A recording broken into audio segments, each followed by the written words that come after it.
wa kaunti ya Embu wameapa kumlinda naibu rais Kithure Kindiki dhidi ya watu wanaodaiwa kupanga kuvuruga mkutano wake uliopangwa kufanyika leo.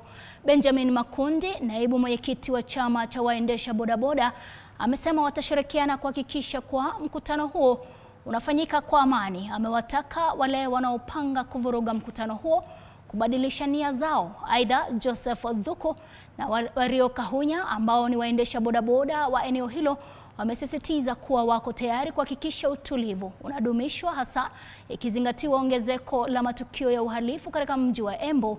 Ziara ya naibu rais inatarajiwa kuangazia masuala ya usalama ambayo yamekuwa yakitatiza wakazi wa Embu. Kwa hivyo ninashukuru sana the Deputy President kwa kuja kusikia kilio chetu. Ninamshukuru sana kwa sababu ninajua atatuacha na suluhisho. Kitu ya pili pia ninataka kutoa onyo kwa wale watu ambao watakuwa wamekuja kuharibu huu mkutano wa Deputy President. Sisi tutachukulia wewe ni mmoja wa wale ambao wanaadhiri huu usalama wa nchi. Sisi ni watu wafanyakazi na sisi ni watu wa pesa ya mkono kinywani.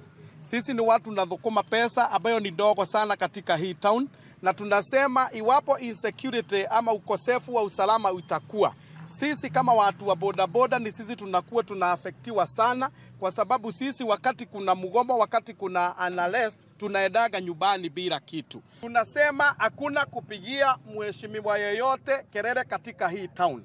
Tunasema sisi tunaweka usalama. Iwapo wewe tutakushika ukipiga kelele, ukirusha mawe, ukisema mambo ambayo haieleweki, sisi ndio tutaweka usalama. Tunawaambia ofisa wote wa usalama wakae kando leo. Watu wa bodaboda ni sisi tutaweka usalama. Mimi naambia Kindiki profesa, karibu kwetu Embu na asisikie akiwa na uoga wowote. Sisi tuko ready kumpokea. Najua ya kwamba amekuja kutatua shida.